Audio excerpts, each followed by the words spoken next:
Muchísimas gracias, Gloria. Gracias también a Eduardo por la invitación. Y bueno, pues esta es me parece es la última sesión de esta bonita labor educativa que ha tenido de SACAP en relación a la nutrición renal. Y pues me da mucho gusto ser la persona con la que van a cerrar este ciclo de conferencias de este año tan difícil que hemos tenido todos.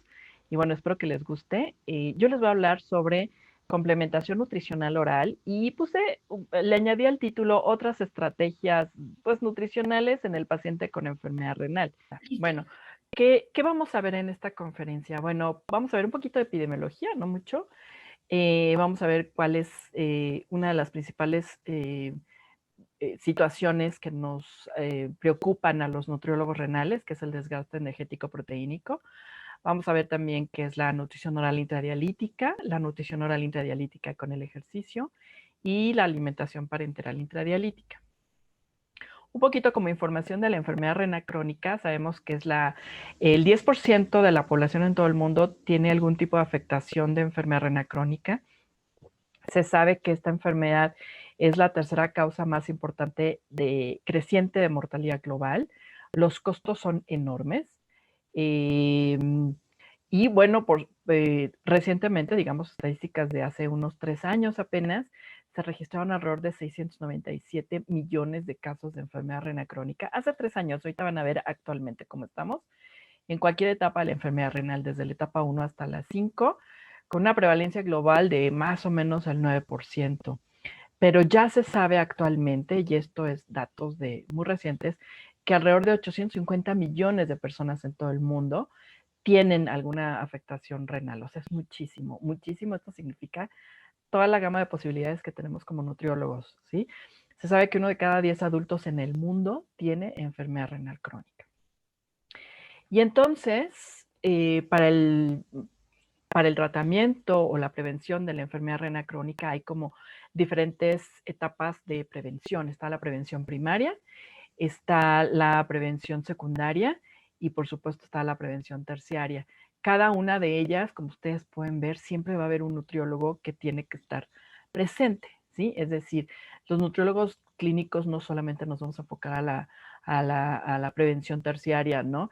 Que se trata de pues mantener la presión arterial, mantener la relación albuminuria, perdón, en rangos meta, etcétera, ¿no? No, sino que desde la primera etapa, desde la promoción de estilos de vida saludables, el nutriólogo está presente. Entonces, durante todas las etapas de la enfermedad renal, un nutriólogo tendría que estar presente, desde la prevención de la enfermedad hasta cuando ya tienes la enfermedad diagnosticada, hasta evitar que la enfermedad renal progrese. Y en todas ellas siempre un nutriólogo tendría que estar presente, siempre acompañando al paciente en todas estas etapas. Como prevención primaria, recientemente salió este artículo súper bonito en el cual tenemos el honor de presumir que colaboró una colega mexicana que además es de nuestro equipo de trabajo y hablan sobre los estilos de vida modificables en la prevención primaria de la enfermedad renal. Y bueno, encontraron cosas súper interesantes y vemos como que algunas conclusiones o algunos estilos de vida que hacen que evitemos tener enfermedad renal, como una reducción de un 22% en aquellas personas que consumen suficientes fuentes de potasio, que tienen un factor protector contra la hipertensión, un 21% de protección en la ingestión de frutas y verduras. De hecho, por eso recientemente se habla mucho de las dietas basadas en plantas, porque tienen muchísimos beneficios, no solo para la enfermedad renal, para muchas otras cosas, pero la enfermedad renal es una de las que más se está estudiando. Un 18% de protección en aquellos pacientes que hacen actividad física para evitar presentar enfermedad renal. Y bueno, un 15% si se consumen ciertos tipos de bebidas alcohólicas, principalmente vino. Aunque esta no me encanta mucho porque a mí no me gusta recomendar vino, No lo prohíbo, pero pues no es algo que me guste recomendar. Pero bueno, después de haber hecho entonces este metaanálisis tan interesante, también encontraron pues 2 factores de riesgo súper importantes para el desarrollo de enfermedad renal, que es el consumo de tabaco y el consumo de sal. Estos dos incrementan del 18 al 21% el riesgo de padecer enfermedad renal. Y así como estos hay otras variables, pero estas son quizá como las más importantes que se encontraron en este estudio.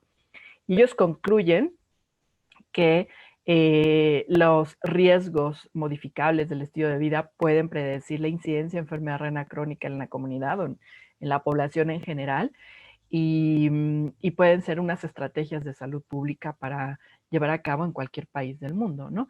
Entonces, esta es nuestra primera intervención como, ¿cómo se llama? Como prevención primaria y como profesionistas de la nutrición. Al respecto, hay un concepto que se le llama DALIS, que los DALIs nos hablan de son las siglas en inglés de Disability Adjusted Life Year, que son los años de vida ajustados por discapacidad y que además son una medida de carga de la enfermedad global expresada como el número de años perdidos debido ya sea a la enfermedad o a la discapacidad o a la muerte prematura que produce ciertas enfermedades. En español se les llama AVISA y son la suma de años de vida por muerte prematura y años de vida por discapacidad. Y la suma de estos años que se van perdiendo por estas condiciones se les llama AVISA, que es lo mismo que DALIS, ¿no? ¿Qué quiere decir esto? Bueno, que por ejemplo, nosotros en México tenemos más o menos una esperanza de vida de alrededor de 70 años, ¿no? 70, 75. Entonces, bueno, imagínate que desde que naces hasta los 75 sería más o menos el promedio de vida que tendrías que tener en este momento. Sin embargo, al momento que presentes una enfermedad, por ejemplo, como la enfermedad renal crónica, vas perdiendo estos años por muerte prematura o por discapacidad. A esto se le llama DALIS. Más o menos lo mismo se presentaría aquí como en un medidor de la gasolina de un coche. Si tú naces y aquí tendrías que tener 75 años, bueno, pues aquí se va viendo que a lo largo de la vida tú puedes ir perdiendo años de vida por discapacidad o por muerte prematura por una enfermedad específica. Entonces, ¿cuáles son los años de vida que se pierden para la enfermedad renal crónica? Este es un reporte de la revista Lancet de los años de vida que se pierden por enfermedad renal crónica y vemos que, bueno, pues en México, pero bueno, principalmente en América Latina, se pierden entre 400 y casi 1,500 años de vida saludable por enfermedad renal crónica al año por cada 100,000 personas. Es decir, estas 100,000 personas que se van enfermando o van muriendo por enfermedad renal crónica, la suma de los años que van perdiendo por discapacidad, por enfermedad o por muerte prematura, en total suman entre 400 y 1,500 cada año. ¿Sí? O sea, cada año toda la gente que tiene enfermedad renal, por ejemplo, en México, las sumas y te das cuenta que van perdiendo un montón de años de vida saludable, que además son años de vida productiva. Y si se fijan, nosotros en este continente, en el continente americano, pues tenemos el puntaje más como rojo, ¿no? O sea, somos de los países con mayor, eh, pues, años de DALIS perdidos por enfermedad renal. Una vez que tú tienes, o sea, que tu paciente tiene enfermedad renal, una de las situaciones a la que nos enfrentamos los nutriólogos un poco es a la presencia de desgaste energético proteínico. Vemos esta gráfica como desde la primera etapa hasta la etapa 5 y 5 con diálisis, se van añadiendo ciertas sintomatologías o ciertas condiciones patológicas como desnutrición, hipercatabolismo, acúmulo de toxinas urémicas, inflamación, entre otras. Y si se fijan, estas flechitas se van haciendo más gordas conforme nos vamos acercando a etapas más avanzadas y es conforme vamos perdiendo función renal. Entonces, por supuesto, cuando mi paciente ya está en diálisis, el riesgo de presentar estas complicaciones pues es aún mayor. Esto acompañado de si mi paciente tiene proteinuria leve, proteinuria moderada o proteinuria elevada, ¿no? Ahora, siempre la enfermedad renal crónica, nuestra principal preocupación es que presente desgaste energético proteínico, que puede en etapas muy avanzadas presentar sarcopenia y caquexia. La caquexia, que es una forma muy avanzada de desgaste energético proteínico, y que si esta no es atendida oportunamente, va a llevar al paciente a la muerte. ¿Y qué tan prevalente es el desgaste energético proteínico? Bueno, pues hace unos poquitos años publicamos con este grupo internacional de investigadores cuál es la prevalencia a nivel mundial de desgaste energético proteínico. Entonces, en pacientes en diálisis, más o menos la prevalencia va del 28 al 54%. Estos son los países en los que se ha reportado el desgaste energético proteínico. No crean que en todo el mundo se presenta, o sea, en Alaska, en Groenlandia, en Canadá hay pocos estudios que hablen del desgaste, obviamente en África y en estos otros países, recientemente, bueno, en una etapa promedio de años del 2000 al 2014. Pero ¿qué tan prevalente es, por ejemplo, en pacientes que no están en diálisis? Bueno, por ejemplo, en pacientes con enfermedad renal crónica, que es este segmento de aquí abajo, pues la prevalencia oscila entre el 11 y el 54%. En pacientes con lesión renal aguda, que es este segmento, la prevalencia va del 60 al 82%. Hay poquitos estudios al respecto. Y en pacientes con trasplante, en estos dos países, Hungría y Polonia, la prevalencia va del 28 al 52% en este rango de años del 2000 al 2014. Entonces vean cómo es una entidad altamente prevalente que generalmente se asocia, entre otras cosas, a la anorexia. La prevalencia de anorexia en los pacientes data del 30 al 60% en pacientes con hemodiálisis, en pacientes con diálisis peritoneal, que es esta franja verde, y en pacientes con enfermedad renal crónica. Entonces vamos del 30 al 60%. Y esta anorexia impacta directamente en la sobrevida del paciente. Vemos que aquí los pacientes con peor apetito son los pacientes que tienen una menor sobrevida comparado con aquellos que tienen buen apetito. Entonces, este apetito es uno de los principales detonantes del desgaste energético proteínico y nosotros como nutriólogos tendríamos que estar observando y detectándolo a tiempo. Y uno de los problemas que tenemos con los pacientes ya con cierto tipo de desgaste es que el desgaste energético proteínico va a impedir de una u otra manera que el tratamiento que se le esté dando para cualquier cosa sea efectivo. En este caso, por ejemplo, nosotros en nuestro grupo hicimos un estudio en el cual evaluamos qué tanto el paciente respondía a la eritropoyetina en los pacientes que tenían anemia con enfermedad renal crónica en hemodiálisis. Y encontramos digamos que evaluamos el estado nutricio y de desgaste de nuestros pacientes a partir de una herramienta que se llama MIS, que la vamos a ver un poquito más adelante, y a partir del ángulo de fase, que es un componente de la impedancia bioeléctrica. Entonces, vemos nosotros que los pacientes que no tenían, bueno, que tenían desgaste, no se ve muy bien aquí la diapositiva, pero los pacientes que estaban anémicos en el momento del estudio y se les implementó eritropoyetina para poder controlar o corregir su problema de anemia, si tenían desnutrición, que es la línea punteada, no, perdón, si tenían desnutrición, que es la línea negra, vemos cómo a pesar de la eritropoyetina pasa un mes, pasa otro mes, pasa el último mes de seguimiento y los pacientes no mejoran las concentraciones de hemoglobina. Mientras que aquellos pacientes que no tenían desgaste, una vez que se les implementó la eritropoyetina, al mes subió la hemoglobina, al segundo mes un poquito más y al tercer mes vuelve a subir la hemoglobina. En ellos el tratamiento con eritropoyetina funciona. Quiere decir que los pacientes desnutridos hacen cierta resistencia a la eritropoyetina y esto tiene que ver sobre todo con ciertos marcadores inflamatorios.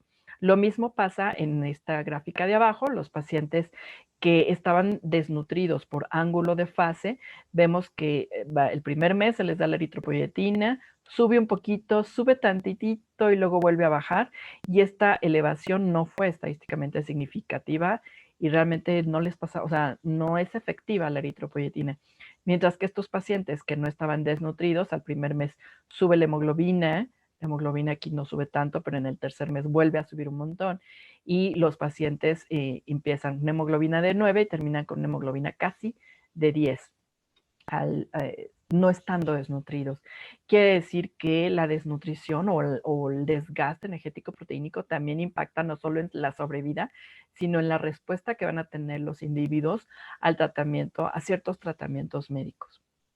Entonces, ¿por qué pierde el apetito el paciente con enfermedad renal? Quizá una de las explicaciones más importantes es la presencia de anorexia.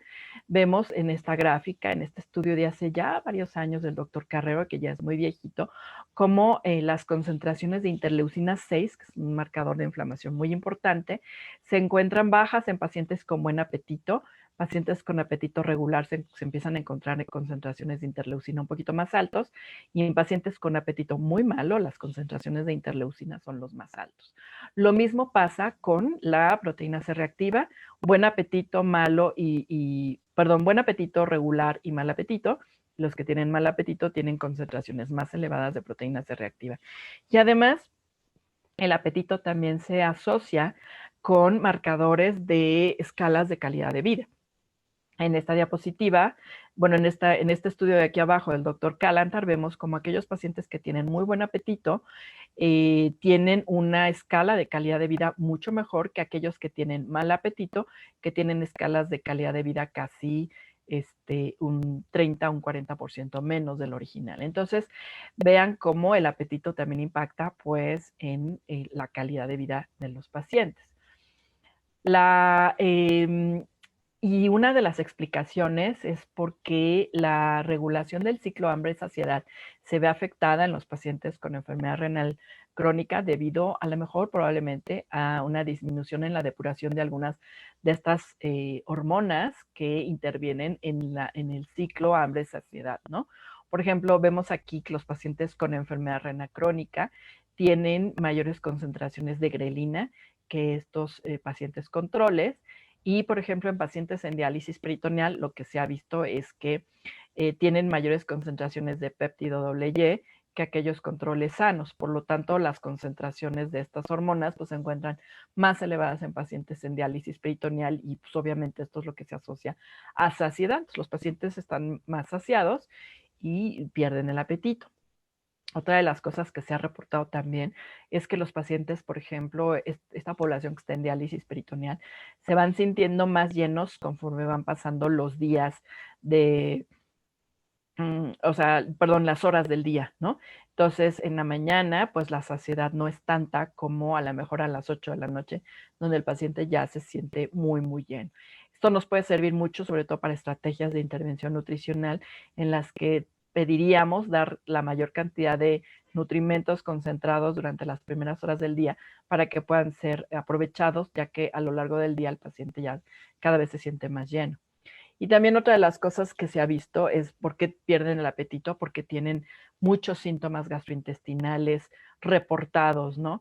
Y las estadísticas son un poco contrastantes. Por ejemplo, hay estudios donde te dicen que los pacientes en diálisis peritoneal presentan más síntomas gastrointestinales, pero hay otros estudios donde nos dicen que los pacientes en hemodiálisis presentan más síntomas gastrointestinales que los de diálisis peritoneal. Y aquí ponemos algunos ejemplos de los diferentes tipos de síntomas gastrointestinales que pueden llegar a tener nuestros pacientes en ambas poblaciones, en diálisis peritoneal y en hemodiálisis. Lo que sí es un hecho es que nuestros pacientes pues, son muy proclives a tener alteraciones y disconfort gastrointestinal para el consumo de alimentos.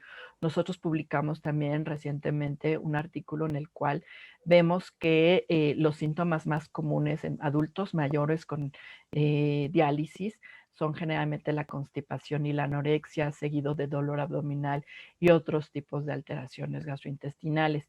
Y que además la severidad de los síntomas gastrointestinales se asocia con la severidad del estado de desnutrición. Este es un score, el score de MIS, de la herramienta MIS para diagnosticar desgaste energético proteínico, y vemos cómo entre más severos son los síntomas, evidentemente, mayor es el puntaje de síntomas gastrointestinales, mayor es el puntaje de desgaste, haciéndolos pues que estén más desgastados nuestros pacientes.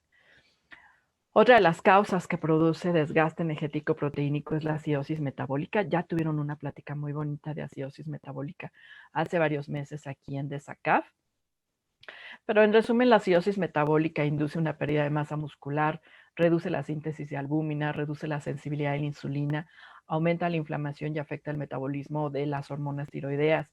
Y se ha visto que pues, la acidosis metabólica es un hallazgo común con una disminución, o sea, conforme se va disminuyendo la función renal, y obviamente esta se ve influenciada negativamente por la ingestión de proteínas de la dieta y los alimentos ácidos, de tal manera que aquellos pacientes que tienen acidosis metabólica también son más propensos a desarrollar desgaste energético proteínico. Entonces, después de haber visto esta introducción de que los pacientes se ponen muy mal, pues ¿cuál va a ser la forma en la que los vamos a tratar? ¿No? ¿Cómo los vamos a tratar? Pues hay un montón de maneras y de estrategias para mejorar el desgaste proteico energético en la enfermedad renal crónica. Está, en primer lugar, el consejo dietético, la orientación nutricional, la motivación, el empoderamiento del paciente, los cursos de nutrición para que aprendan cosas, etc.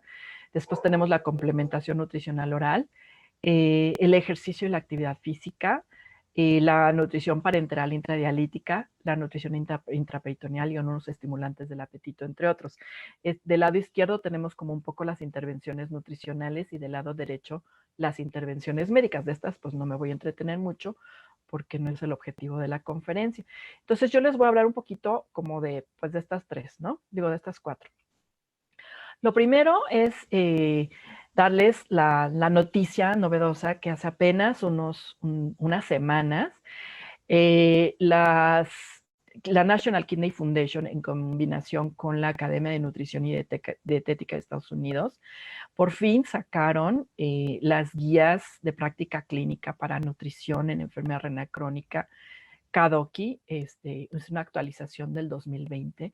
Y bueno, por supuesto, aquí están todas las personas que todos los nutriólogos renales del mundo deberíamos de estar leyendo, ¿no? O sea, artículos de la doctora Kupari, del doctor Cople, de la doctora Katrina Campbell, de la doctora Jerilyn Burrowes, Alpi Kisler, Dennis Book, Juan Jesús Carrero, etcétera. Todas estas personas son los grandes de la nutrición renal en el mundo.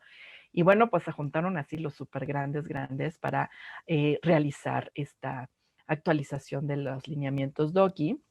Y les quiero platicar un poquito algunas cosas, ¿no? Son como, no sé, como 130 páginas y como 500 referencias bibliográficas.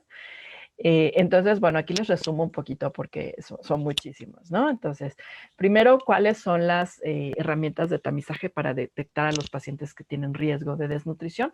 Bueno, pues ellos dicen que utilices cualquier herramienta que incluya las dos principales preguntas, ¿no? Que son pérdida de peso involuntario e inadecuada ingestión por vía oral.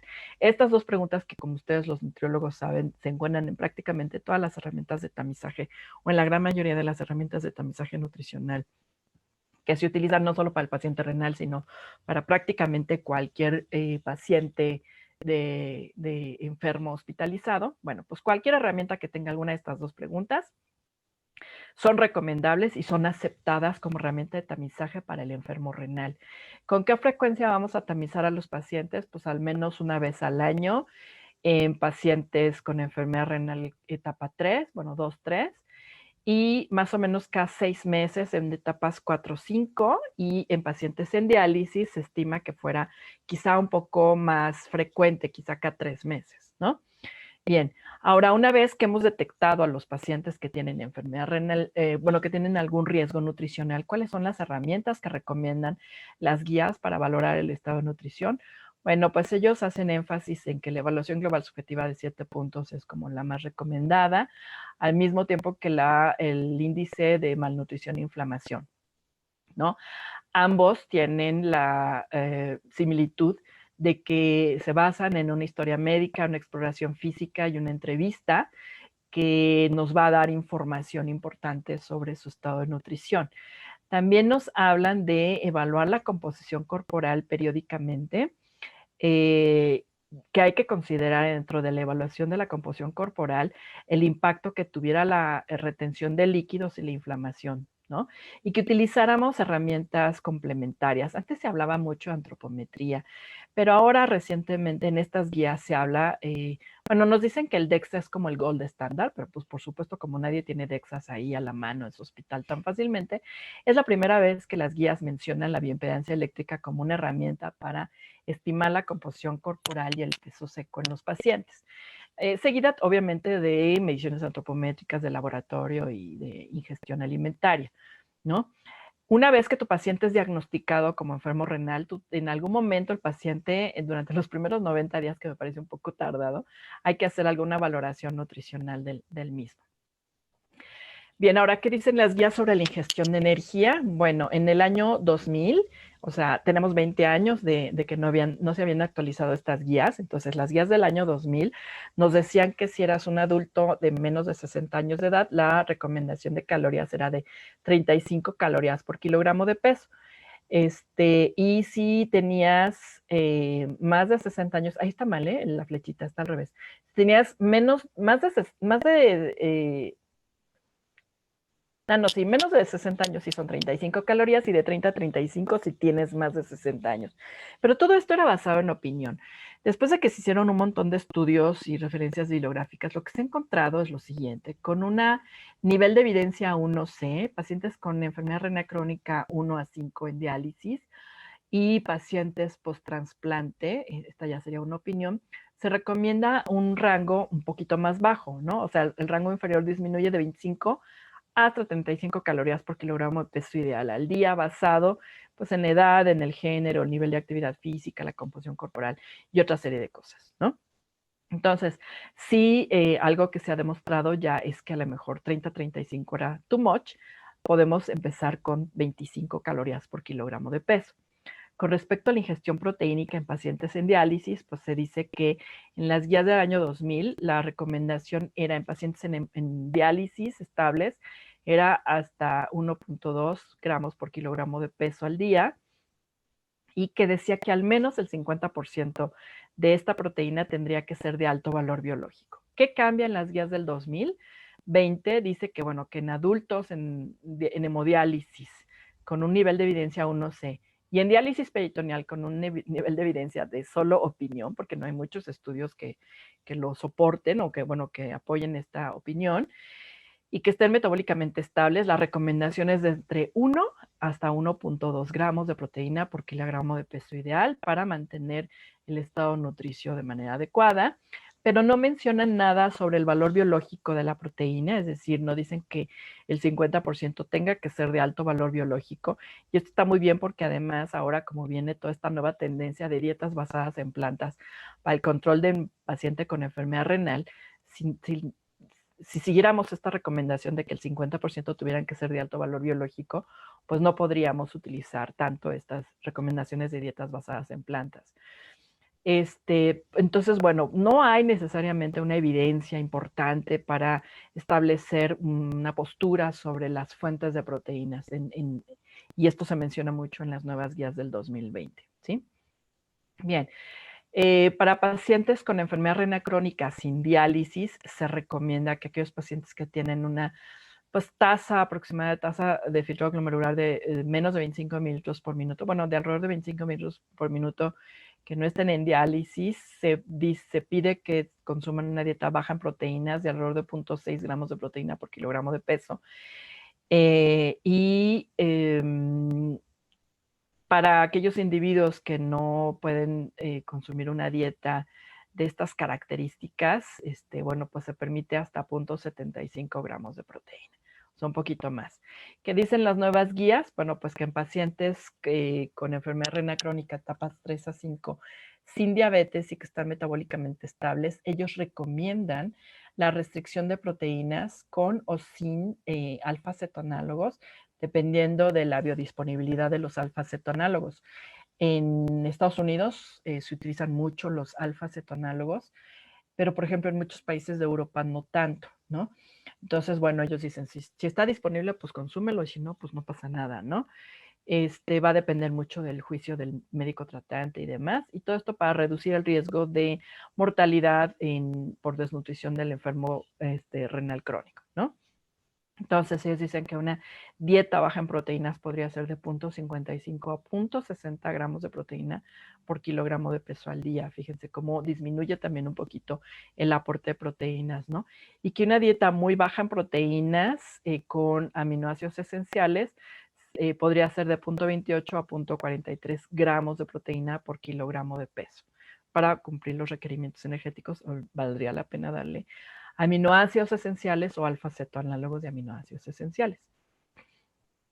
Y en pacientes que no están en diálisis, pero que son diabéticos, que en etapas 3 a 5 sin diálisis, la recomendación es de 0.6 a 0.8 gramos por kilogramo de peso. Esta es una opinión, no pudo haber sido catalogada como evidencia porque no hay suficiente información, pero bueno, ya se establece en las guías como una opinión. Una vez que hemos hecho un repaso chiquitín de las nuevas guías de manejo nutricio, pues los objetivos aquí vienen enumerados. Solamente voy a mencionar los dos primeros que son los más importantes: disminuir la acumulación de los productos nitrogenados y los trastornos metabólicos como uno de los objetivos más importantes, y el otro es minimizar el riesgo de mortalidad por desnutrición, que es lo que más nos preocupa. Entonces, aquí tenemos un poco las recomendaciones de las nuevas guías DOCI para prácticamente todo, para energía, proteína, sodio, potasio y fósforo. Hacen recomendaciones de acuerdo a las necesidades del paciente y ajustar para que pueda llegar a metas de acuerdo a las concentraciones séricas de cada paciente. Y bueno, de calcio, aquí también vienen algunas de las recomendaciones. Entonces, ya tenemos un poquito las recomendaciones antiguas, que eran de 30 a 35 calorías por kilogramo de peso. Se sabe que, por ejemplo, un paciente con enfermedad renal que está en diálisis, su consumo de energía no llega a cubrir estos requerimientos. Vean cómo está entre 22 y 23 calorías por kilogramo de peso los días de la sesión de diálisis o los días de no sesión de diálisis.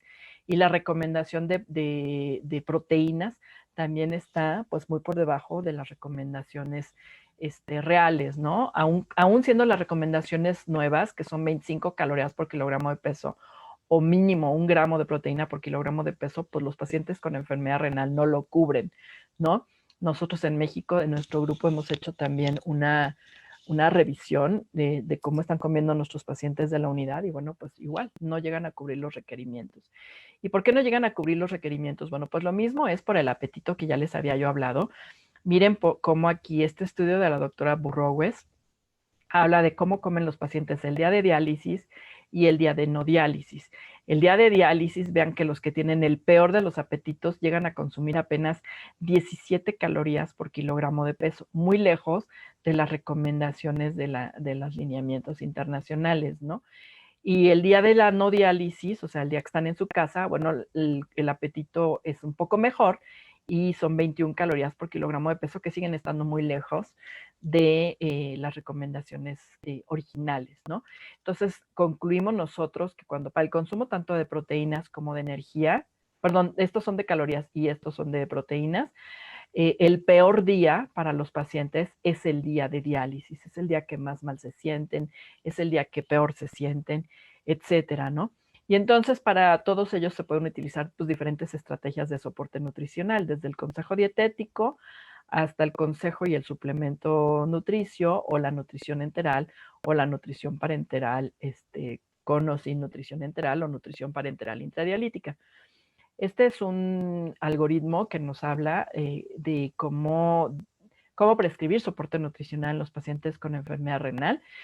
Y aquí tenemos en la parte en medio que te dice, bueno, pues si tu paciente está desnutrido y no cubre los requerimientos, etcétera, vas a empezar complementos nutricionales orales inter o intradialíticos, ¿sí? Es decir, en su casa o durante la sesión de diálisis, porque dice que el objetivo es llegar a un aporte de proteínas un poquito más alto de 1.2 gramos por kilogramo de peso. Este artículo se publicó antes de las nuevas guías.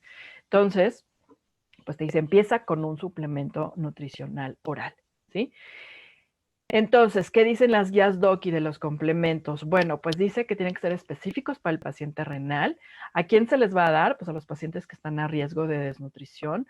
¿Cuándo? Pues lo ideal es darlo durante la diálisis, o entre comidas, o antes de irse a la cama, ¿no? Si están en su casa. ¿Cuánto se le va a dar? Bueno, pues lo suficiente para complementar y no sustituir la alimentación, ¿no? O sea, tú lo que tienes que hacer es complementarla y no sustituirla de preferencia. ¿Durante cuánto tiempo? Bueno, pues lo ideal es durante más de 3 meses para que sean efectivos, ¿no? ¿Y cómo lo vamos a monitorear? O sea, ¿cómo vamos a monitorear la eficacia de estas complementaciones? pues pesando a los pacientes frecuentemente o evaluando algunos biomarcadores séricos que son los que más se recomiendan, ¿no? Entonces, lo que se ha visto, no solo en pacientes con enfermedad renal, sino cualquier paciente hospitalizado, desnutrido, que la complementación nutricional oral disminuye, sin complementación y con complementación, disminuye los días de estancia hospitalaria, disminuye obviamente los costos y disminuye muy poquitito, pero también disminuye los días o la probabilidad de readmisión a 30 días. Realmente los complementos son una muy buena estrategia de soporte nutricional, ¿no? Pero ahora, ¿en qué momento sería recomendable darlo en el paciente con enfermedad renal? Este es un estudio bien bonito, ya clásico y muy viejito, pero muy bueno, sobre los efectos que tiene la nutrición oral intradialítica en el metabolismo de la proteína muscular de la, ¿cómo se llama? Del brazo, ¿no? Del antebrazo. Entonces, hacia abajo, esta proteína del antebrazo está catabólica y hacia arriba pues, estamos en etapa anabólica, ¿no? Entonces, bueno, todos los pacientes antes de la diálisis, pues pueden estar, pues, catabólicos, ¿no? Sin ningún tipo de complemento, ¿no? Control o los que se les dio nutrición parenteral o a un grupo al que se le dio nutrición oral intradialítica. Entonces, durante la diálisis al grupo control no se le dio nada, entonces permanece un poco catabólico, pero a los que se les dio nutrición parenteral intradialítica y nutrición oral, pues ambos presentaron un proceso de anabolismo importante, ¿no? Pero ¿qué pasa después de la diálisis? Ya te desconectan, te vas a tu casa y los únicos pacientes que permanecen anabólicos son aquellos pacientes que recibieron la nutrición oral intradialítica versus los de la nutrición parenteral o los controles, ¿no? Una de las ventajas entonces que tiene la nutrición oral es que es además menos costosa que la vía parenteral, que aumenta la albúmina sérica y ahorita vamos a ver todo lo que hace, ¿no? Entonces, yo me quiero enfocar un poquito aquí a utilizar la sesión de diálisis como como un sitio maravilloso para hacer un montón de cosas con los pacientes. Si tú llegas a una unidad de diálisis cualquiera, de cualquier parte de nuestro país, tú lo que te vas a encontrar es este tipo de pacientes. O sea, el paciente se conecta y se duerme, ¿sí? Se echa una siestecita y están, pero perdidos, muchos de ellos perdidos. Hay una explicación fisiológica por lo cual les da más sueño también. Pero bueno, una de las cosas es que llegan y a dormir. Entonces, este momento de dormir es un tiempo valioso para estimular la función cognitiva, por ejemplo, o sea, ponerlos a hacer ejercicios, sudokus, crucigramas, jugar ajedrez, yo qué sé, ¿no? Para dar educación médica y nutricional o tiempo suficiente o un momento ideal para que el paciente coma o un momento ideal para que el paciente se ejercite. Es decir, tratar de evitar que se duerman, porque además después de que se duermen tienen alteraciones del sueño muy importantes, ¿no? Entonces, se ha visto que si tú les das complementación nutricional, suplementos a estos pacientes, pues mejoran muchísimas cosas. Y les quiero enseñar este estudio que ya se publicó ya hace 8 años de los doctores Laxon y colaboradores en Estados Unidos, donde ellos evaluaron 8.500 pacientes aleatorizados pareados en dos grupos de 4.200, a los que una vez que ellos tenían una albúmina por abajo de 3.5, se les daba la opción de escoger diferentes tipos de complementos nutricionales, ya sea en forma líquida o en forma sólida como barras. Y aquí está el contenido nutrimental de los complementos que se les dio a los pacientes, ¿no? ¿Y qué fue lo que se encontró? Bueno, pues se encontró que los pacientes disminuía el riesgo de mortalidad a los pacientes que se complementaban con respecto a los que no se complementaban, cuya sobrevida es menor comparada con los pacientes que se complementaron, ¿no? También se sabe que si tú complementas a tu paciente va a subir el aporte calórico y va a subir el aporte proteico por obvias razones. O sea, no hay que ser muy listo para entenderlo, ¿no? Entonces tú les das de comer más y aumentan las calorías y aumentan las proteínas, que eso es lo que queremos para evitar desgaste, ¿no? Y en este otro estudio de César y colaboradores, lo que encontraron también es bien interesante porque se les dio un complemento nutricional oral específico para pacientes renales pero estos pacientes se lo tomaron en su casa, ¿no? Entonces, se vio que la albúmina sérica para los pacientes que se complementaban estaba siempre por arriba de aquellos pacientes que no se complementaban, ¿no? Luego, el porcentaje de pacientes que tenían albúminas más bajas, o sea, por abajo de 3.5, era menor en aquellos pacientes que se complementaban comparado con aquellos pacientes que no se complementaban. Es decir, este grupo tenía, era menos frecuente que tuvieran albúminas bajas, ¿no?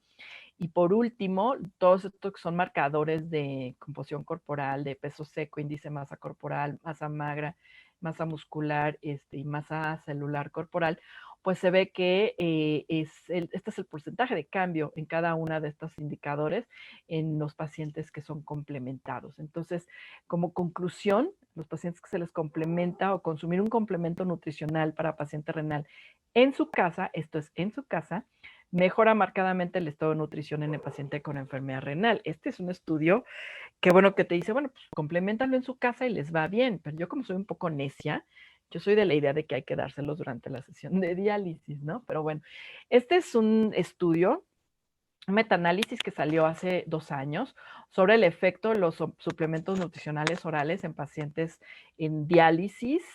Y bueno, aquí se ve varias cosas importantes. En esta primera gráfica quisieron ellos evaluar cómo modificaba las concentraciones de albúmina sérica la complementación nutricional oral, ¿no? Y entonces lo que vemos es que más o menos incrementa 1.58 gramos por decilitro la albúmina sérica en promedio de todos estos estudios, ¿no? Hay estudios que aportan como más peso a la evidencia, como los estudios de Hong y los estudios de Tomaico, en los que se ve que, bueno, pues sí mejora la albúmina sérica, ¿no? ¿Qué otra variable se ha analizado? Pues el índice de masa corporal. También se ve que los pacientes complementados incrementan 0.4 unidades de índice de masa corporal cuando son pues, alimentados, ¿no? Y ¿el fósforo mejorará o no? Bueno, pues no, el fósforo pareciera que no tiene un efecto, o sea, la complementación nutricional oral no tiene un efecto en mejorar las concentraciones de fósforo del paciente renal, pero bueno, sí albúmina e índice de masa corporal. El problema que tenemos con este metaanálisis es que no es fácil saber en qué momento se les dio la complementación a los pacientes. Algunos se les da fuera en su casa y otros se les da durante la sesión de diálisis. Entonces, los estudios, el problema que tienen muchos de ellos es que no te dicen en qué momento se les dio el complemento. Pero habemos gente un poco necia, como el doctor Calantar o como yo, que somos de la idea de que los complementos se los tienen que tomar durante la sesión de diálisis, porque si ustedes recuerdan en unas diapositivas previas, yo les dije que el día de diálisis era el peor día para que el paciente se alimentara, ¿no? Es el día que peor come, es el día que tiene menos apetito, etcétera. Y entonces, complementarlo durante la sesión de diálisis es una muy buena estrategia. Aquí lo vemos al doctor Calantar dándole a sus pacientes, pues, su hamburguesa, o no sé qué será, un bocadillo. Sí.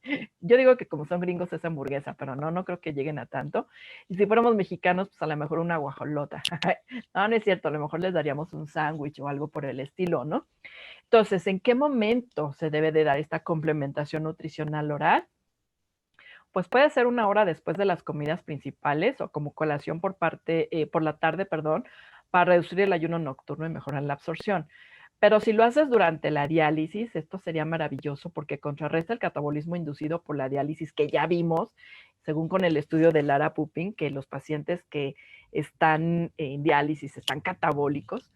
Y además incrementa la adherencia a todo, la adherencia al complemento y la adherencia a la sesión de diálisis, que ahorita lo vamos a ver. Bueno, sin embargo, tristemente, la complementación nutricional durante la sesión de diálisis es una práctica recomendada en muchos países del mundo, pero es una práctica no tan recomendada en otros países del mundo. Entre ellos, pues está México, ¿no? Entonces, fíjense cómo podemos tener varias opciones. Durante la sesión de diálisis vemos a este hombre comiendo, aquí les encierro en este círculo su colación, pero además haciendo ejercicio, ¿no? Entonces, el paciente puede comer y se puede ejercitar mientras está dializando. Y ahorita vamos a ver los resultados que hemos obtenido con nuestros estudios, ¿no? Después tenemos aquí esta señora, esta es una viejita, que dice, no, a mí no me pongan a hacer ejercicio, a mí pónganme a comer. Yo sería de estas, ay, sí, a mí no me pongan a ejercitarme, nada más denme de comer, por favor. Entonces, bueno, puedes hacer varias cosas con los pacientes durante la sesión de diálisis, ¿no? Pero bueno, en México es una práctica no tan recomendada y queremos hablar un poquito de esto. ¿Cuáles son las razones por las que muchos jefes de unidades de diálisis se niegan a darles de comer a sus pacientes? Sabemos que hay ventajas propuestas, ya vimos que mejora la albúmina, el índice de masa corporal, etcétera, etcétera, mejora la ingestión energética. Sin embargo, tienen mucho miedo a dos condiciones, a la hipotensión postprandial y a la reducción de la eficiencia de la diálisis. Entonces, la primera cosa que me brincó a mí al principio decía, bueno, ¿por qué no les dan de comer, no? Y muchas veces me decían mis compañeros nefrólogos, bueno, pues porque tienen riesgo de hipotensarse o a veces no es tan eficiente la diálisis. Entonces nos lanzamos a la literatura y no estamos encontrando realmente artículos que hablen de que efectivamente les va súper mal y se hipotensan horrible. De hecho, los artículos que hay son de muy mala calidad científica, es un rigor metodológico muy malo y entonces no son realmente artículos que sean, o sea, que deban ser considerados como ley absoluta para poder contraindicar el uso de la complementación nutricional intradialítica, ¿no? Quizá una de las explicaciones de por qué les da un poco este miedo de la hipotensión es porque todos sabemos que cuando un paciente consume algún alimento, pues empieza a haber una caída de la resistencia total periférica y puede haber un aumento del flujo sanguíneo mesentérico, pues para que coincida con la demanda metabólica que se requiere al estar metabolizando un alimento, ¿no? Además, pues aumenta la frecuencia cardíaca porque va a haber una distensión gástrica y la retroalimentación de los vasoreceptores pues van a hacer que baje un poquito la presión. Pero bueno, esto es si tú comes grandes cantidades de alimentos, si te vas a una de estas comilonas enormes, donde te comes, no sé, 20 tacos o como luego dicen mis compañeros de nutrición, estoy a un taco de la pancreatitis porque he comido un montón, ¿no? Bueno, pues ahí sí voy de acuerdo que te puede dar una hipotensión si vas a comer todo eso durante la sesión de diálisis. Sin embargo, si el complemento es pequeño, se ha visto que no tiene efectos importantes sobre la presión arterial. El doctor Brandon Kisler intentó demostrar o intentó reproducir el conocimiento y las experiencias de diversas razones por las cuales se restringe la alimentación durante la sesión de diálisis. Y la más común que ellos decían, o bueno, la más común que se repetía en todos lados de que nada, se van a hipotensar los pacientes, era la hipotensión postprandial. Pero lo que reportaron los profesionistas de la salud en un congreso de nefrología, de nutrición renal a nivel mundial hace varios años, fue que la frecuencia de esta hipotensión frecuentemente solamente se presentó en 2 casos, ¿no? O sea, muy poquito, realmente no es algo que se demuestre importantemente, ¿no? Y es algo que también dice el doctor Brandon Kisler, o sea, solamente hay un solo trabajo que más o menos sugiere que se hipotensan súper feo, pero que además ni siquiera se documenta bien, dice. Entonces, él dice, yo creo que todas las personas que le tienen miedo a darles de comer a los pacientes durante la sesión de diálisis es porque leyeron justo ese artículo tan malo. No les voy a decir el autor, pero es muy malo el artículo, ¿no?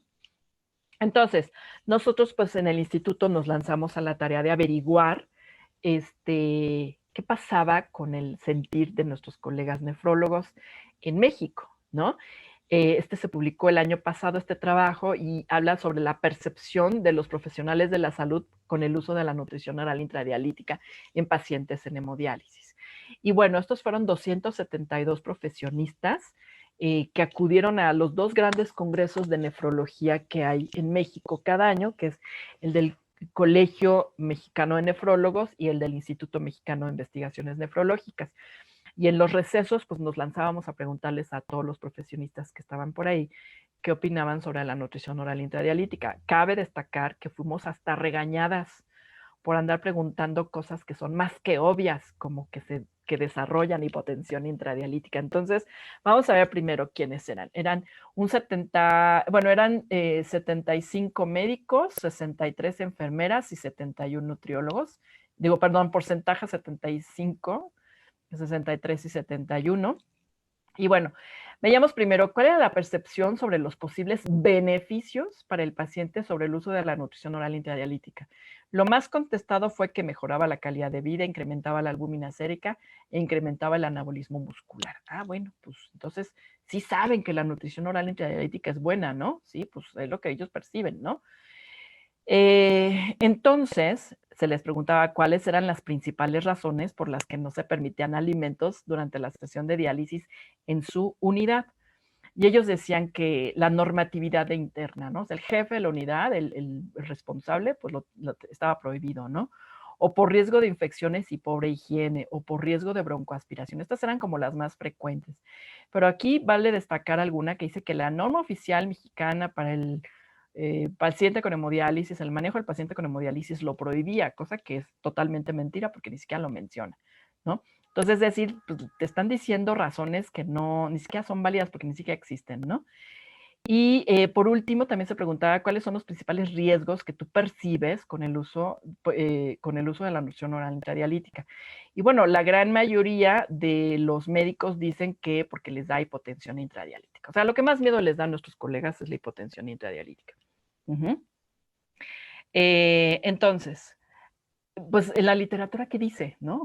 ¿Qué dice de eso?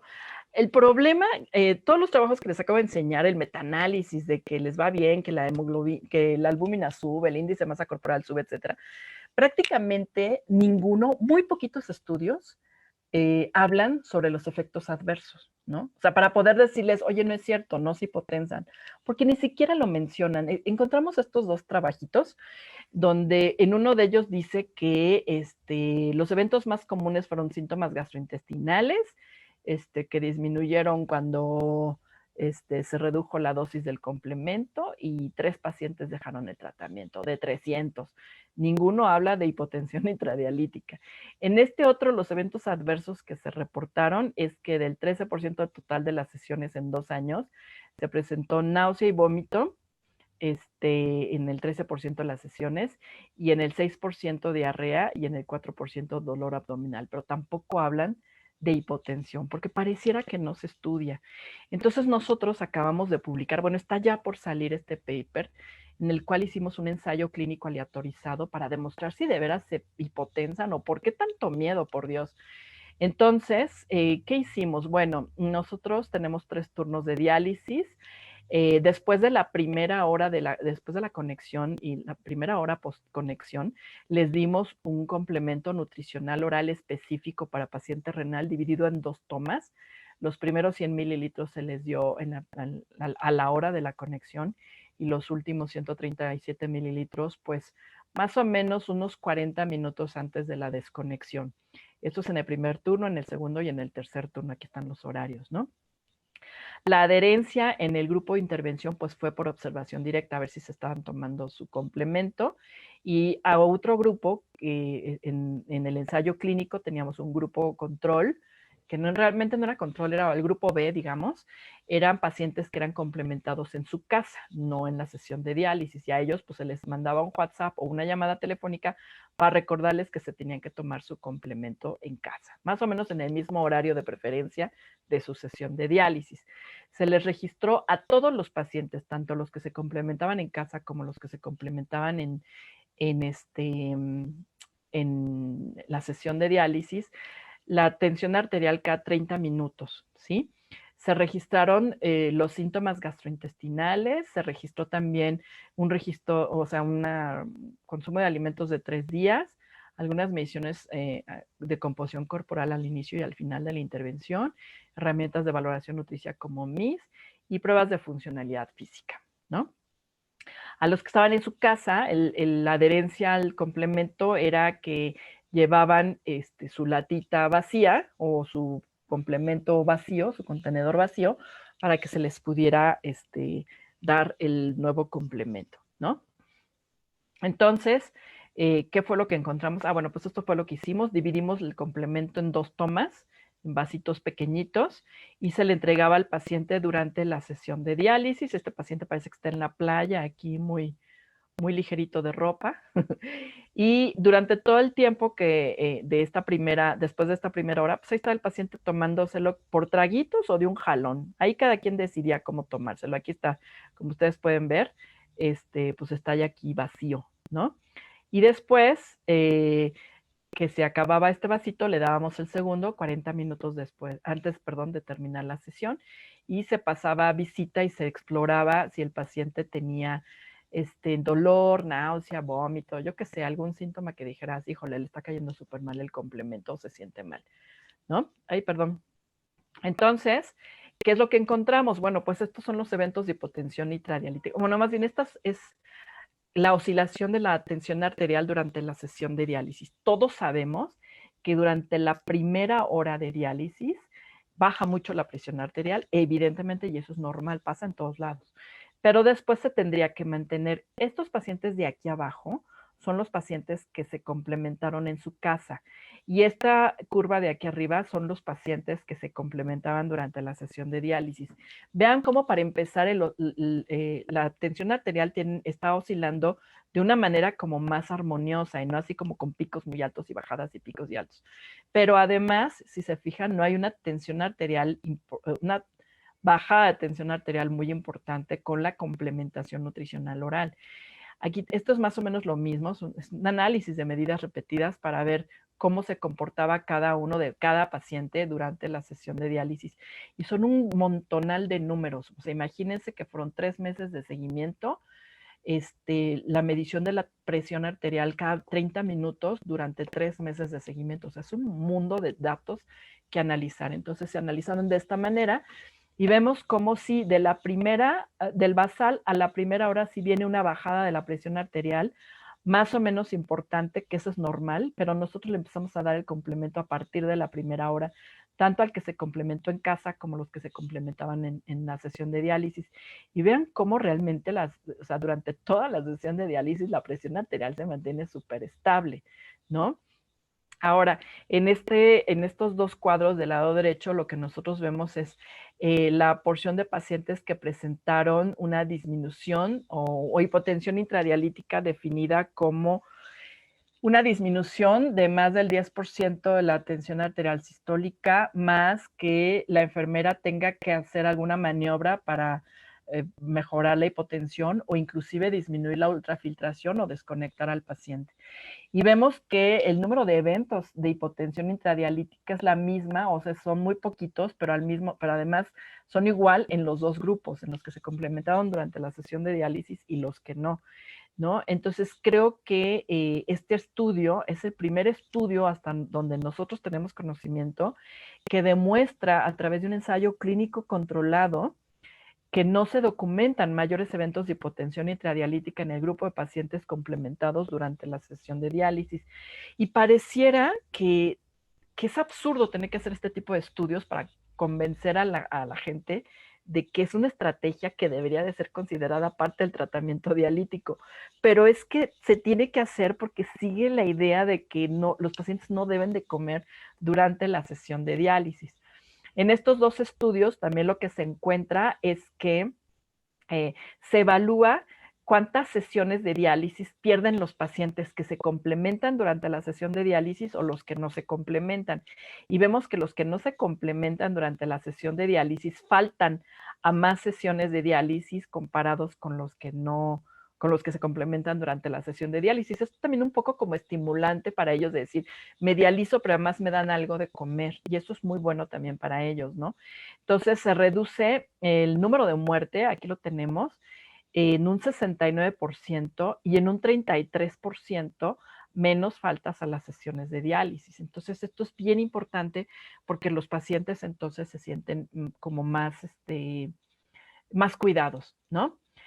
Recientemente la doctora Piccoli, junto con todo el grupo de colegas, nefrólogos y preocupados por la nutrición en Italia, del grupo del doctor Adamasco Cupisti, publicaron este paper que es como un paper pues de percepción, digamos, ¿no? Pero bueno, habla de lo que ya les dije yo ahorita, pero además ellos proponen una estrategia bien interesante. Ellos dicen que si tú les vas a dar algo de comer, un snack durante la sesión de diálisis, que esta sea que cumpla con estas tres características. En rojo les estoy poniendo un complementos ricos en proteínas, que puede ser yogur, queso, un flan casero o una natilla con proteínas. Un alimento de color amarillo, que puede ser generalmente son cereales, pan, bueno, cereales o con carbohidratos, como pan, mantequilla, bueno, mantequilla no, pero mermelada, pues como un panquecito, purés de manzana, biscuit o pan brioche. Y uno que tenga una coloración azul, que generalmente es algún líquido, que puede ser café, té o jugo de naranja. Entonces ustedes van a decir, pero ¿cómo café? ¡Qué barbaridad! ¿Y cómo jugo de naranja que tiene un montón de potasio? Pues bueno, ellos sugieren que en la diálisis está permitido, ¿no? Y entonces, pues, hacen como algunas combinaciones para saber si le vas a dar, pues, desde 4 gramos de proteína o hasta 18 gramos de proteína, dependiendo de lo que le quieras dar, o 14 gramos de proteína, o 15 gramos de proteína, o 3, o sea, dependiendo qué quieres y darles como más caloría y menos proteínas, o más proteínas y más calorías, etcétera, ¿no? Y entonces aquí pues hacen una combinación, ¿no? Por ejemplo, si quieres dar 230 calorías y 14 gramos de proteínas, pues vas a dar un jugo de fruta, 30 gramos de queso y una barra proteica. Ah, bueno. O así, ¿no? Algunas combinaciones. Y ahorita les voy a enseñar qué se está haciendo en México, afortunadamente. En esta unidad de diálisis, no es que yo le esté haciendo, ¿cómo se llama? Promoción, pero pues así me mandaron sus fotos.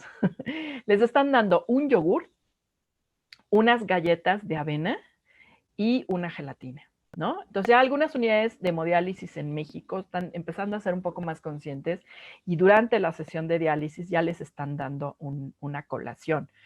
Y entonces, bueno, a lo mejor esta conferencia se va a ver también en países como Chile, como Guatemala, como República Dominicana, donde para ellos esto no es problema, ellos ya lo tienen como más que aprendido, más que concebido, y entonces dicen, ¿cómo que en México no lo hacen? Bueno, yo lo hago por mis colegas en México, porque aquí de verdad no los dejan en muchos lugares comer. Este es un estudio que les quiero enseñar bien interesante. Es un estudio muy sencillito, la verdad es que no tiene mayor ciencia, pero me gustó porque el grupo de la doctora Carla Avesani en Brasil habla de que ellos quisieron evaluar cuáles eran como los gustos de los pacientes que estaban durante la sesión de diálisis por comer, o sea, como que era lo que más se les antojaba comer. Y ellos encontraron que, contrario a lo que todo el mundo piensa,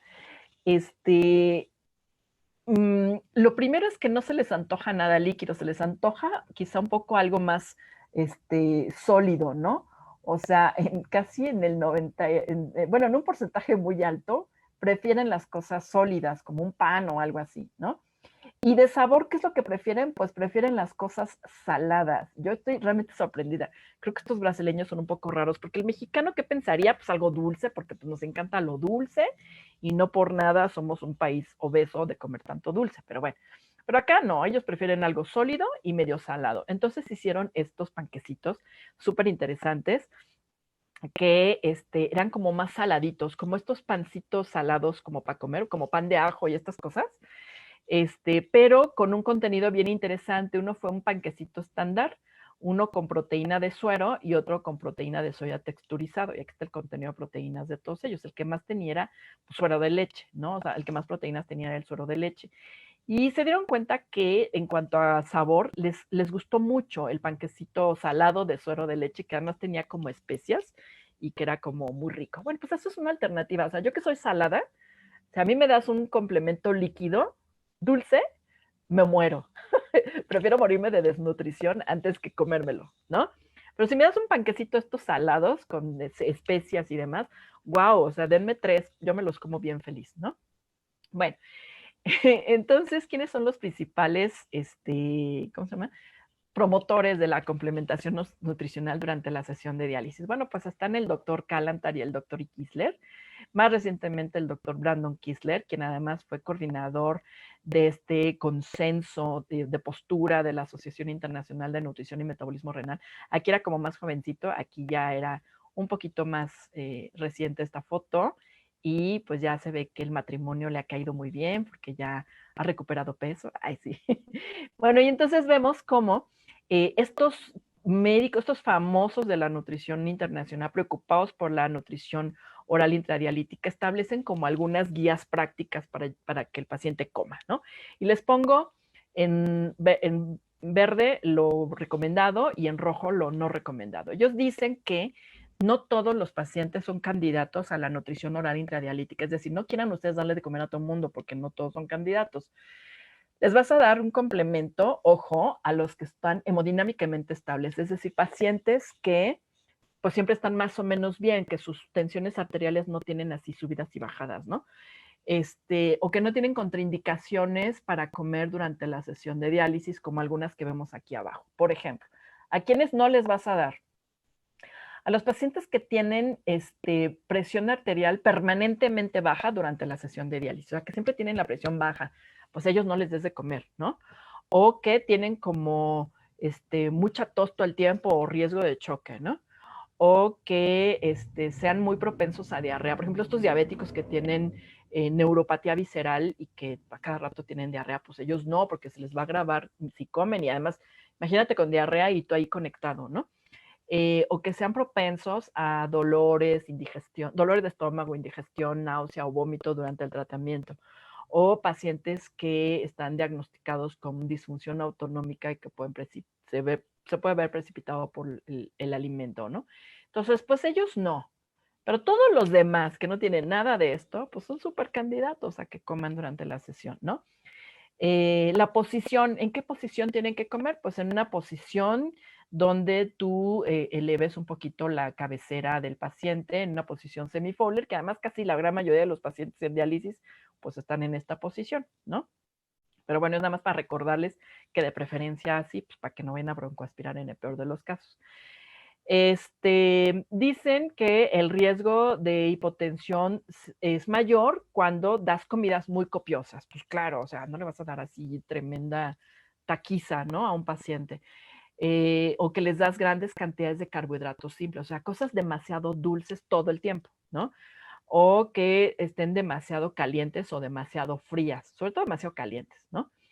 Y de preferencia se recomienda que le des algo con cafeína. O sea, ellos te dicen que si no tiene cafeína, pues eso, la cafeína, acuérdense que aumenta un poquito la presión y eso es lo que queremos, ¿no? O sea, si el paciente tiene alguna mínima posibilidad de hacer hipotensión, con una de las bebidas, ¿se acuerdan que les dije? Tiene que tener algo con carbohidratos, algo con proteínas y una bebida, pues de preferencia que tenga un poquito de cafeína, un té o un cafecito, para que no baje mucho la presión. En dado caso que de veras llegue a bajar la presión, ¿no? Entonces, nada muy copioso, nada muy caliente y de preferencia cositas que puedan tener algo de cafeína.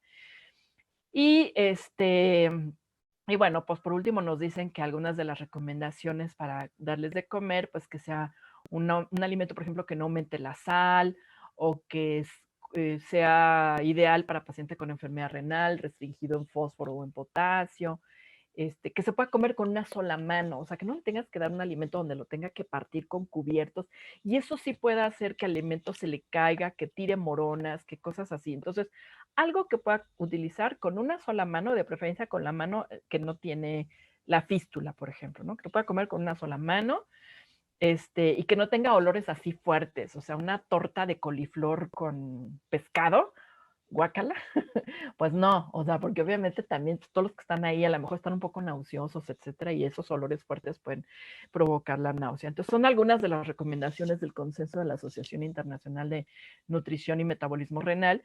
Por supuesto, lo ideal es dar algún tipo de complemento que sea obviamente específico para paciente renal. Ahí les pongo una sombrita ahí para que sepan más o menos cuál es más recomendable que otro. Y entonces, hace unos días, ya ven que estamos en la época de los webinars, estaba yo viendo un webinar bien interesante de nutrición renal en América Latina y expuso una profesora qué pasa en su país. En Chile, de entrada, ya se maneja la complementación nutricional intradialítica, ¿no? Pero en época de COVID se está volviendo un poco complicada. Entonces, la Sociedad Chilena de Nefrología propone la siguiente relación, la siguiente situación en relación con las colaciones o con la complementación oral intradialítica, ¿no? Ellos proponen que los pacientes deben de estar con cubrebocas o mascarilla durante toda la sesión de diálisis, eso pues es normal, y que obviamente pues la ingesta de alimentos va a impedir cumplir con esta recomendación. Entonces ya de entrada, el que tengas que tener el cubrebocas te está limitando a que le des de comer a tu paciente y eso está pasando en muchas partes del mundo. O sea, en México como de por sí ni les quieren dar, que porque dicen que se hipotensan, pues bueno, pero algunas unidades de diálisis que ya son un poco más conscientes y que sí se preocupan por el paciente, pues ahora con esto de tener la mascarilla o el cubrebocas puesto, pues ya no se puede, ¿no? Luego, en las unidades de diálisis, los alimentos deberán reservarse para ser consumidos por los pacientes en sus hogares, porque hay unidades de diálisis donde les dan de comer, o sea, es parte de su tratamiento darles de comer ahí en Chile, ¿no? Pues ahora lo que van a hacer es que les van a dar la comida en su casa, ¿no? Y en ninguna circunstancia deberán permanecer en la sala consumiendo los alimentos. Dada la situación de contingencia, sugieren eliminar la colación durante la sesión de diálisis. Y esto es súper triste. O sea, yo me puse triste porque dije, llevaban, o sea, están haciendo cosas tan buenas, permitiéndoles comer, que ahora el maldito COVID no solo nos ha quitado un montón de cosas, familiares, amigos, diversión, lo que ustedes quieran, sino también les ha quitado la colación a los pacientes que están en diálisis y que además sí los dejan comer durante la sesión de diálisis. No se prepararán alimentos en la unidad de diálisis porque el personal pues, va a estar más pendiente de la seguridad sanitaria en estos momentos y se puede entregar una colación envasada a la salida del turno, pero esta se debe de consumir en el hogar del paciente. Este es un gran problema porque lo que nosotros vimos es que muchos pacientes llegan a su casa y se duermen, o sea, están tan cansados que van a estar comiendo, ¿no? Mientras que si tú se lo das durante la sesión de diálisis, que además se sienten súper bien, pues estás aprovechando y están alimentando al paciente. Entonces, fíjense qué importante es esto, ¿no? Y bueno, no, ya no voy a terminar con la nutrición parenteral intradialítica porque todavía me falta, pero sí les quiero hablar un poquito de combinar la complementación nutricional con el ejercicio. Entonces, algunos jefes de unidades de diálisis van a decir, no, bueno, esta está loca, o sea, quiere darles de comer y aparte los quiere poner a hacer ejercicio. Bueno, pues claro, claro que sí, además estas estrategias combinadas son muy, muy buenas. Recientemente acaba de salir un paper de revisión, una revisión narrativa bien interesante. ¿Cuál es el papel del ejercicio en el enfermo renal crónico? Y entonces se ha visto que pues, el objetivo es que el paciente se deshaga de las barreras para empezar a hacer ejercicio. Muchos tienen miedo, piensan que no pueden hacer ejercicio, ¿no? Que se les pueda dar un entrenamiento que no se les contraindique, o sea, un entrenamiento sencillo, tampoco los queremos corriendo maratones, que pueden correrlos, pero no los queremos en la sesión de diálisis, ¿no? Otro de los objetivos es tratar de evaluar la tolerancia al ejercicio. Hay pacientes que pues, tienen una condición pésima, tampoco los vamos les vamos a presionar más de lo que ellos puedan hacer, ¿no? Y otro de los objetivos importantes para el ejercicio en diálisis es desarrollar programas específicos de ejercicio. Esto en México también ya se hace, pero muy poquitos lugares, ¿no? En el Instituto Nacional de Cardiología se hizo durante muchos años el ejercicio, es algo que funciona muy bien. Por desgracia no hay nada publicado de las experiencias positivas del ejercicio de este grupo de investigadores en el Instituto Nacional de Cardiología en México, o muy poquita información, muy poquita evidencia por escrito, pero bueno, lo hacen desde hace mucho tiempo, ¿no? Yo les quiero enseñar algunos trabajitos. Bueno, les voy a enseñar que las recomendaciones en esta revisión es que los pacientes que están en etapas 1 a 5 sin diálisis, ponerlos a hacer algún tipo de ejercicio que los lleve a una escala percibida de Borg de más o menos de 16 en promedio, no, quizá un poquito menos, como de 15, que es como por aquí, un poquito pesado, o sea, que el paciente sienta que, ay, caray, ¿no? Qué complicado está. Que los pacientes que están en diálisis, que hagan un esfuerzo percibido no mayor a 12, o sea, que se sienta regular, pero que se ejerciten. Y que los pacientes que están trasplantados, por supuesto, que hagan algún tipo de ejercicio con una escala de esfuerzo percibido de 16, que es ya sentirlo un poquito pesado, porque además ellos tienen riesgo de obesidad. Claro, esto no lo vamos a hacer el primer día del trasplante, sino ya pasados varias semanas después del trasplante, donde el paciente ya está bastante bien, ponerlo a hacer ejercicio, ¿no?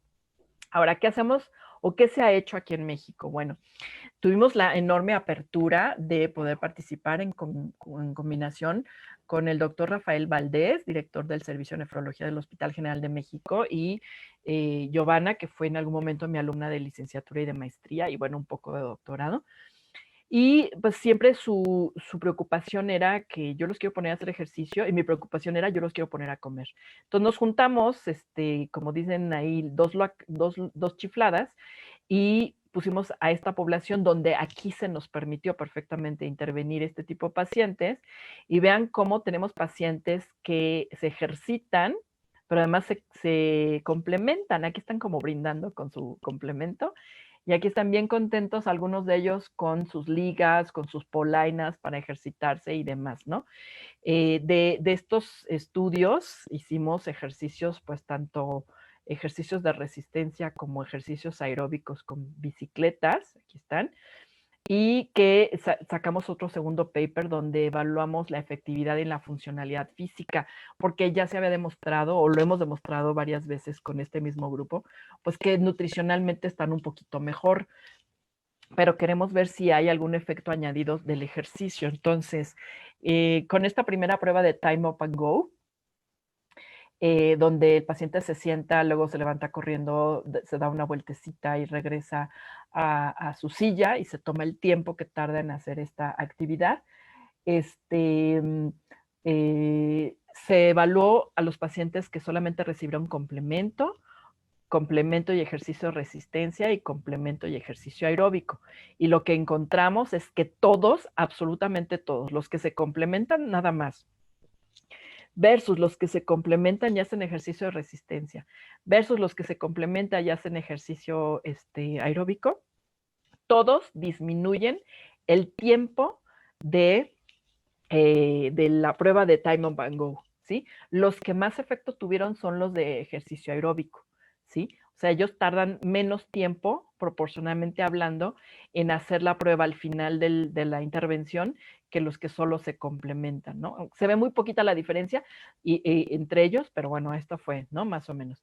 La otra prueba es la 6-minute walk, que los pones a caminar durante 6 minutos en una distancia X, de más o menos 30 metros, y lo mismo, ¿qué encontramos? Bueno, que todos mejoran la distancia recorrida, solo que los que se complementan nada más, pues la distancia es menor comparada con los que hicieron ejercicio de resistencia y por supuesto ejercicio aeróbico, donde la diferencia en ambos es muy importante. O sea, les va muy bien a los que hacen ejercicio y además se complementan, ¿no? Después la prueba de Sit-to-Stand Test, algunos lo conocen como la prueba de la silla, donde pues estás sentado y luego te paras con los brazos pegados al pecho sin ayudarte de ningún descansabrazos, etcétera, hasta que logras la línea totalmente vertical, ¿no? Entonces, ¿qué encontramos? Bueno, ¿cuánto tiempo tardan? Antes tardaban esto y ahora tardan esto en hacer la prueba los que se complementaron. Los que se complementaron hicieron ejercicio de resistencia, pero miren los que hacen ejercicio aeróbico. Ellos bien, como dijera mi abuela, bien giritos, se hicieron su prueba súper bien, súper rápido, eran los que más se tardaban en hacer la prueba y terminaron tardándose bien poquito, ¿no? Entonces a ellos les fue muy eficiente la complementación y el ejercicio aeróbico con la bicicleta. Y por último, la prueba de dinamometría de mano, en la cual vemos que en todos los grupos, pero en muy poquito, el de que solamente se complementó, versus el que se complementó con ejercicio de resistencia y el que se complementó con ejercicio aeróbico, todos mejoran la fuerza de dinamometría, la fuerza de prevención con dinamometría de mano, pero algunos obviamente pues mejoran más, ¿no? O sea, les va mucho mejor. Entonces creemos nosotros que la complementación nutricional y el ejercicio, una combinación de ejercicio o un tipo de ejercicio, uno o el otro, mejora muchas variables funcionales que nos pueden ayudar bastante a decir, oye, les va bien, ¿eh? No, no es que se potencen, piensa en los beneficios que les puedes dar y sobre todo si lo haces con cuidado, ¿no? Bueno, me voy a saltar todo esto porque ya llevamos, hay 1 hora y 20 minutos, pero les quiero hablar ¿de qué les quiero hablar? Porque esto todavía es muy largo. A lo mejor otro día les hablo de la nutrición parenteral intradialítica, si les parece. Muy bien. Les voy a hablar entonces ya ahora sí de mis conclusiones, porque si no, no vamos a acabar. Es que me emociona el término, la parte de complementación oral intradialítica y me faltó todo lo de nutrición parenteral. Bueno, para llevar a casa o para tener en cuenta la información que les acabo de dar, el desgaste energético proteínico es altamente prevalente en pacientes con enfermedad renal crónica, ¿sí? La anorexia está asociada con mortalidad, ya lo vimos, ¿no? Los requerimientos nutricionales no se cubren en su totalidad en el paciente en hemodiálisis, especialmente el día que está en la sesión de diálisis. Ya vimos que es el peor día en la vida de un paciente con enfermedad renal. Que la sesión de hemodiálisis pues es una oportunidad maravillosa para implementar estrategias nutricionales anabólicas como educación nutricional, pues nutrición oral. Y bueno, no les hablé de la nutrición parenteral intradialítica, pero bueno, de esa les puedo hablar en otro momento. Que la nutrición oral intradialítica no incrementa los periodos de hipotensión intradialítica y por el contrario puede mejorar la nutrición, la funcionalidad, la calidad de vida y la calidad de sueño. Solo recordemos aquí nada más algo importante. Es difícil encontrar evidencia en la literatura porque muchos trabajos no te dicen en qué momento se les dio la complementación nutricional oral. Nuestra propuesta como grupo de investigación es que se dé durante la sesión de diálisis después de la primera hora de haberse conectado al paciente y dividida en 2 tomas. Esta es mi gran recomendación, sobre todo si le vas a dar un complemento líquido. También si le vas a dar algo sólido, o sea, una galleta, una barra proteica, un sándwich y unas galletas y una gelatina como la colación que vimos por ahí. O sea, cualquier cosa que tú le vayas a dar al paciente, trata de dársela fraccionada en 2 tomas después de la primera hora y antes de la última media hora de la sesión de diálisis, porque esto les ayuda un montón, ¿no? O sea, lo puedes tener tú ahí muy controlado al paciente y no va a tener eventos de hipotensión, ¿sí? El ejercicio es una estrategia segura que favorece la mejoría de la funcionalidad física y la calidad de vida. La última no se las voy a leer porque pues no les hablé de eso. Ay, no me alcanzó el tiempo. Y bueno, pues les quiero dar las gracias. Una disculpa, me tardé casi 20 minutos más, lo siento. Ahí están mis redes sociales, mi correo electrónico, para cualquier duda que tengan, si quieren que les comparta algún artículo o alguna cosa en particular, pues con muchísimo gusto estoy para servirles.